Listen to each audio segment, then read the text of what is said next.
Hello everyone, आप सभी का स्वागत है आइडियल क्लासेस के यूट्यूब चैनल पर। और आप सभी के लिए बहुत ही खुशखबरी, जो डीडीए है यानी दिल्ली डेवलपमेंट अथॉरिटी ने 687 पदों पे आवेदन जो है वो जारी कर दिए हैं।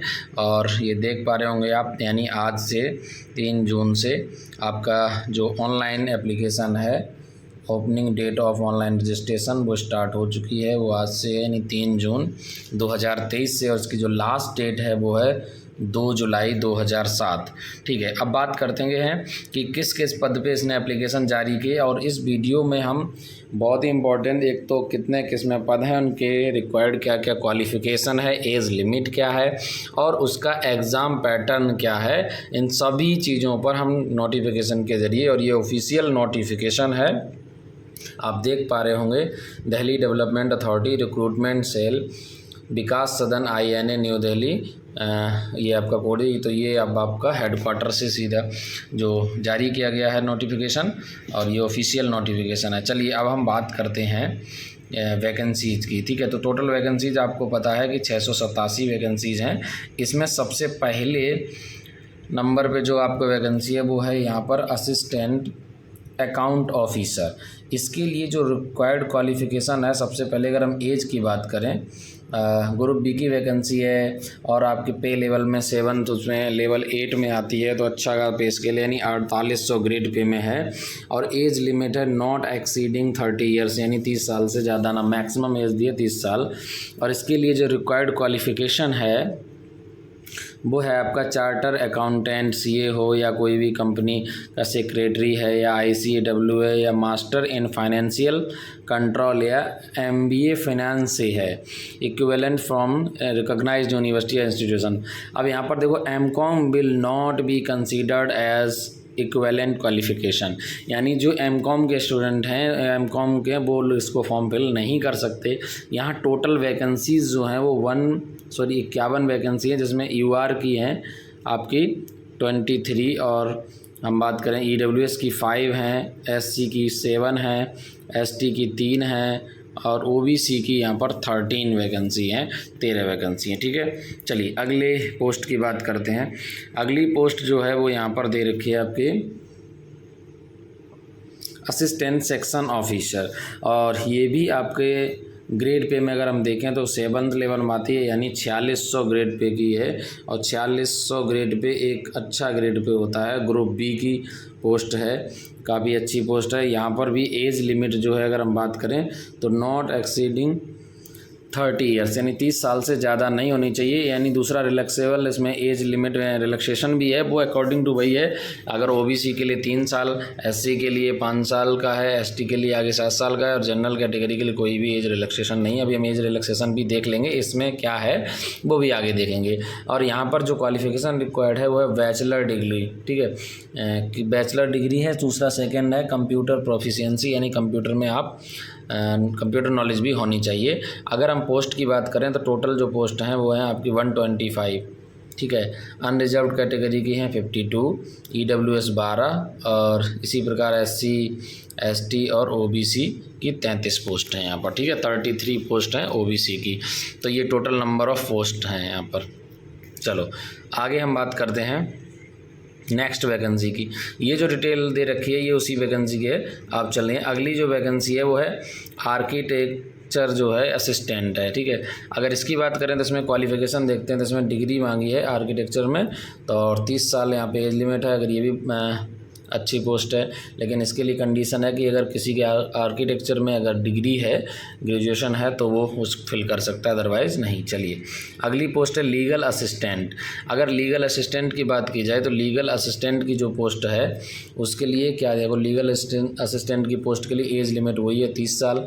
ठीक है, 30 साल से ज़्यादा नहीं होना चाहिए। लेकिन यहाँ पर क्या है, जो डिग्री है वो क्या होनी चाहिए, लॉ में। ठीक है, इसके अलावा 3 ईयर्स का एक्सपीरियंस और चाहिए, है ना, बाहर से। तो ये क्वालिफ़िकेशन है। और अगले वैकेंसी की बात चलते हैं, नायब तहसीलदार, जो कि बहुत ही इंपॉर्टेंट वैकेंसी है। नायब तहसीलदार एक अच्छी पोस्ट है यहाँ पर, बहुत ही बेहतरीन पोस्ट। ठीक है, और यहाँ जो एज लिमिट है वो है 21 से 30 साल। डिज़ायरेबल क्वालिफ़िकेशन में अगर हम बात करें तो है इसमें knowledge of application of various acts, विभिन्न प्रकार के एक्ट्स के regulation, procedure, concerning land state matters, इन सभी के बारे में जानकारी हो। इसके अलावा डिग्री फ्रॉम रिकॉग्नाइज्ड यूनिवर्सिटी और इक्विवेलेंट विथ 50% मार्क्स, यानी कोई भी डिग्री जो 50% मार्क्स के साथ आपके पास डिग्री होनी चाहिए। और इसमें अगर हम पदों की बात करें तो पद हालांकि कम है, टोटल 4 पद हैं इसमें, एक यूआर का, एक है आपका एससी का, एक ईडब्ल्यूएस का है, एक ओबीसी का है। ठीक है, चलिए आगे चलते हैं। नेक्स्ट अगली जो है जूनियर इंजीनियर। ठीक है, जूनियर इंजीनियर की अगर हम बात करें, जूनियर इंजीनियर की जो क्वालिफ़िकेशन है वो डिप्लोमा चाहिए सिविल इंजीनियर में, और अच्छी खासी वैकेंसी है यहाँ पर इसकी। अनरिजर्व्ड कैटेगरी में अगर आप देख पा रहे होंगे आप यहाँ पे, तो टोटल 236 हैं। और बाकी अगर बात करें ईडब्ल्यूएस में 98, एससी में 23 हैं, एसटी में 35 हैं, और ओबीसी में 18 वैकेंसी हैं। तो सॉरी, ओबीसी में 62 वैकेंसी हैं। तो काफ़ी अच्छी खासी पोस्ट है यहाँ पे, वैकेंसी की संख्या काफ़ी है इस वाले में। ठीक है, अगर हम बात करें अगली सर्वेयर की, अब सर्वेयर में क्या, इसमें भी डिप्लोमा मांगा है जो कि नेशनल ट्रेड सर्टिफिकेशन से होना चाहिए। टोटल पोस्ट आप देख पा रहे होंगे यहाँ पर। एक और वैकेंसी है इम्पॉर्टेंट, जो ओपन कैटेगरी समझ लीजिए, यहाँ भी ग्रेजुएशन की डिमांड है, सिंपल ग्रेजुएशन होनी चाहिए, और ये है पटवारी की। तो और ग्रुप सी की है, इसका जो ग्रेड पे है वो 2000 है। ठीक है, और अगर हम बात करें यहाँ पर जो नंबर ऑफ़ वैकेंसीज़ की, तो नंबर ऑफ़ वैकेंसीज़ हैं यहाँ पे टोटल अनरिजर्व्ड की 47 हैं, और ईडब्ल्यूएस की 17 हैं, एससी की 4 हैं, एसटी की 6 हैं। ठीक है, इसके अलावा ओबीसी की यहाँ पे 10 वैकेंसी हैं। बाकी ईडब्ल्यू और भी कैटेगरी की वैकेंसीज़ होंगी, एससी एसटी ओबीसी है ना। टोटल वैकेंसी है यहाँ पर 40, सॉरी ये जो वैकेंसी है वो 40 टोटल वैकेंसी हैं। ठीक है, अगला है जूनियर सेक्रेटेरिएट असिस्टेंट, तो इसकी भी वैकेंसी 194 है, काफ़ी अच्छी वैकेंसी है। और अगर क्वालिफ़िकेशन की बात करें तो सिंपल क्वालिफ़िकेशन यहाँ पर भी 12th क्लास मांगा गया है, और इसका ग्रेड पे जो है वो 1900 ग्रेड पे है, यानी 5200 से 20,000 की सैलरी करीब। और अगर हम बात करें वैकेंसी की तो 194 वैकेंसी हैं। अगर बाकी वैकेंसी देखें कैटेगरी वाइज तो ये दे रखी हैं आपकी। अनरिजर्व्ड कैटेगरी की 114 वैकेंसी हैं, ईडब्ल्यूएस की इतनी है, और ओबीसी की यहाँ पर 19 वैकेंसी हैं। ठीक है, बाकी ये नोटिफिकेशन आपको टेलीग्राम चैनल में मिल जाएगा, डिटेल में आप वहाँ से इसको पढ़ सकते हैं, या आप एसएससी डीडीए की साइट पे भी मिल जाएगा। इसके अलावा आपको, चलिए अब हम सीधे सिलेबस पे बात करते हैं। चलिए छूट और एक बार देख लेते हैं। अगर हम छूट की बात करें तो जो एससी कैटेगरी के हैं या शेड्यूल्ड ट्राइब्स हैं उनके लिए 5 साल की छूट है। अदर बैकवर्ड क्लासेस के लिए 3 साल की छूट दे रखी है। और इसके अलावा अगर कोई डिसेबिलिटी है और वो पीडब्ल्यूडी से हैं तो 10 साल की छूट है। वैसे ही अगर एससी एसटी में अगर कोई डिसेबिलिटी पर्सन है उसके लिए 15 साल की छूट है। और बाकी पर्सन कोई ओबीसी में अगर है किसी के, ठीक है, तो 13 साल की छूट है। चलिए अब हम सिलेबस, चलिए ये है एग्ज़ाम पैटर्न। अगर हम बात करें असिस्टेंट अकाउंट ऑफिसर के एग्ज़ाम पैटर्न की, तो इसमें सबसे क्या क्या है, एक तो इसके अंदर single stage computer based examination है, दूसरा उसके बाद है इंटरव्यू। और ये चीज़ आपको समझना है कि यहाँ पर क्या है, जो एग्ज़ाम है वो 2 आवर्स का है और 120 क्वेश्चन होंगे यहाँ पर, 120 मार्क्स के, ठीक है, 120 क्वेश्चन होंगे। और ये क्वेश्चन किससे किससे होंगे, इसमें रीजनिंग होगी, क्वान्टिटिव एप्टीट्यूड होगी, जनरल अवेयरनेस होगी और इंग्लिश लैंग्वेज होगी। यानी लगभग वही एसएससी का सिलेबस ही है। बाकी तो ये है आपका एग्ज़ाम पैटर्न। अगर हम बात करें किसके, असिस्टेंट अकाउंट्स ऑफिसर का, तो उसका जो सिलेबस है वो 120 क्वेश्चंस होंगे, 120 नंबर के। उसमें वही है, मैथ्स है, रीजनिंग है, जनरल अवेयरनेस है और इंग्लिश लैंग्वेज है, ठीक है। अगर बात करी जाए असिस्टेंट सेक्शन ऑफिसर की, ठीक है, वो असिस्टेंट अकाउंट ऑफिसर था, ये है असिस्टेंट सेक्शन ऑफिसर। अगर हम असिस्टेंट सेक्शन ऑफिसर की अगर बात करते हैं, ध्यान समझो, तो इसका जो एग्ज़ाम पैटर्न है वो क्या है, देखो ज़रा, इसमें 2 स्टेज एग्ज़ाम है, ठीक है। पहला ऑब्जेक्टिव मल्टीपल चॉइस क्वेश्चंस हैं, दूसरा है इसमें कंप्यूटर प्रोफिशिएंसी टेस्ट यानी DAST कह सकते हैं, डाटा एंट्री स्पीड टेस्ट मान सकते हैं इसको, ठीक है। अब इसमें क्या होगा, इसके अंदर आपको टोटल अगर हम स्टेज 1 की अगर बात करते हैं तो इस स्टेज 1 में आपको रीजनिंग होगी 25 क्वेश्चन जो कि 50 मार्क, यानी एक क्वेश्चन 2 नंबर का होगा। यहाँ पर आपको ड्यूरेशन है 1 घंटे का टाइम दिया जाएगा। 100 क्वेश्चन होंगे 200 मार्क्स के, ठीक है। इसके अंदर जनरल अवेयरनेस है, क्वांटिटेटिव एप्टीट्यूड है, इंग्लिश कॉम्प्रीहेंशन है। ये तो था स्टेज 1। स्टेज 2 में अगर हम बात करते हैं तो स्टेज 2 बिल्कुल इसका जो पैटर्न है एकदम सीजीएल की तरह ही है। अगर हम देखें स्टेज 2 में, इसमें सेक्शन 1 में है मॉड्यूल 1 मैथ्स और रीजनिंग है। 30 क्वेश्चन होंगे 90 मार्क्स के निकले, 1 घंटे का टाइम मिलेगा। दूसरे सेक्शन अगर देखें सेकंड में, तो यहाँ पर आपके पास क्या है, सेकंड के अंदर मिलेगा इंग्लिश और जनरल अवेयरनेस। इंग्लिश के 45 हैं और जनरल अवेयरनेस 25 हैं, टोटल हो गए 135 और 75। ये यहाँ भी 1 घंटे का टाइम मिलेगा आपको। इसके अलावा कंप्यूटर क्वालिफाइंग नेचर का है इसके अंदर भी, जैसे सीजीएल में था। इसके अलावा डेटा एंट्री टेस्ट भी है। तो ये सारा पैटर्न ये क्वालिफाइंग नेचर का इतना पार्ट। तो आपका जो कट ऑफ बनेगी वो फाइनल यहाँ बनेगी जाके इन मार्क्स पे, ठीक है। चलिए अब हम बात करते हैं बाकी। अगर सब में बात करें तो देखो, चाहे असिस्टेंट आपका आर्किटेक्चर असिस्टेंट हो, चाहे लीगल असिस्टेंट हो, चाहे नायब तहसीलदार हो, लगभग इन सभी का पैटर्न जो सेम है। सब में 120 क्वेश्चंस होंगे और 120 मार्क्स के होंगे। 2 आवर्स का टाइम होगा। सबका सिलेबस वही है, reasoning, quantitative aptitude, general awareness और इंग्लिश, ठीक है। सभी में वही है, reasoning, quantitative aptitude, general awareness और इंग्लिश लैंग्वेज, ठीक है। बाकी सभी का सिलेबस यानी नीचे पैटर्न देखा जाए तो सब में एक जैसा है। बस ध्यान रखना, ऊपर की एक जो पोस्ट है ये वाली आपकी, इसमें इंटरव्यू भी है। असिस्टेंट अकाउंट्स ऑफिसर जो है इसमें इंटरव्यू है।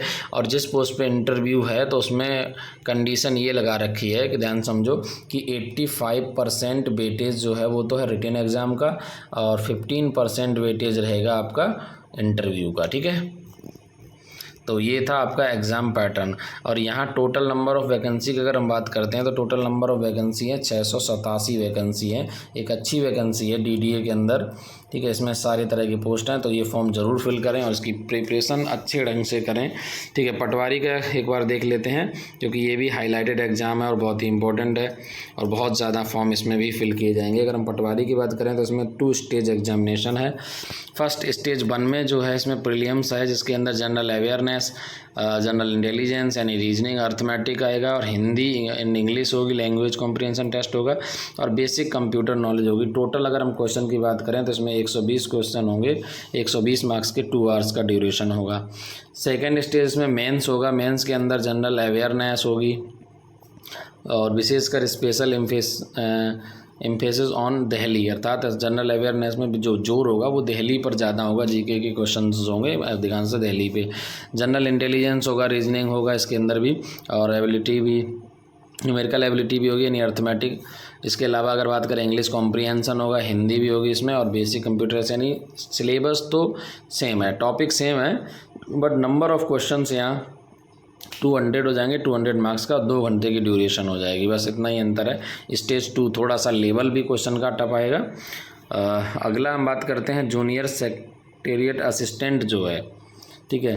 सेक्रेटेरिएट जो असिस्टेंट है, अब इसके अंदर एग्ज़ाम बात करें, इसमें भी स्टेज 2 एग्ज़ाम है। बिल्कुल आपका अगर देखा जाए तो एसएससी सीजीएल की तरह ही है। ये पैटर्न आप देख सकते हैं, ये सारा का सारा स्टेज 1 का पैटर्न है, स्टेज 2 का पैटर्न सेम है जैसा कि अभी हमने पीछे से देखा था। तो बिल्कुल एसएससी सीजीएल की तरह ही इसका पैटर्न है। बाकी पॉइंट यही है कि जो मैंने आपको पहले ही बता दिया था कि जिस स्टेज पर अगर कहीं भी इंटरव्यू होता है तो उस इंटरव्यू के अंदर 85% एग्जामिनेशन का रहेगा, 15% जो है वो उसका होगा, ठीक है। आगे कंडीशन ये भी है इसके अंदर, ये भी इंपॉर्टेंट समझना है। अगर मार्क्स जो होंगे वो scored by the candidate in computer based exam if conducted in multiple shift will be normalised. तो ध्यान रखना, और वो भी किसके द्वारा होगा, using the formula published by DDA on its website such as normalisation score will be use determine final merit and cut of.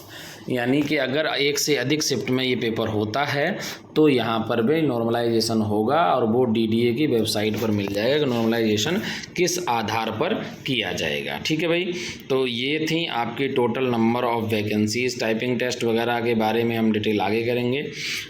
इसमें बाकी चीज़ों पे है, इनसे कट ऑफ बनेगी, इन पे कितना % मिनिमम चाहिए, इससे खैर कोई लेना देना होता नहीं क्योंकि कट ऑफ तो हाईएस्ट लेवल पे ही जाती है, ठीक है। तो ये था आपका पूरा डीडीए का नोटिफिकेशन और मैं देख लेता हूँ। हाँ, इसमें सिलेबस भी दिया गया है अलग अलग पोस्ट के लिए। जैसे असिस्टेंट अकाउंट ऑफिसर के लिए बाकायदा टॉपिक वाइज ये सिलेबस दिया है, और ये सारा आप चाहें तो वहाँ से मिल जाएगा, या आपको टेलीग्राम चैनल की लिंक दे दी जाएगी और मैं उसमें सिलेबस अपलोड कर दूँगा, तो आप वहाँ से भी सिलेबस जो है वो देख सकते हैं। ठीक है, तो आज के इस लेक्चर में बस इतना ही। बहुत बहुत धन्यवाद आप सभी का, जो लोग भी अटेंड किए हैं लेक्चर, और आप सभी से रिक्वेस्ट है कि चैनल को सब्सक्राइब करें, वीडियो को लाइक एंड शेयर करें। Thank you.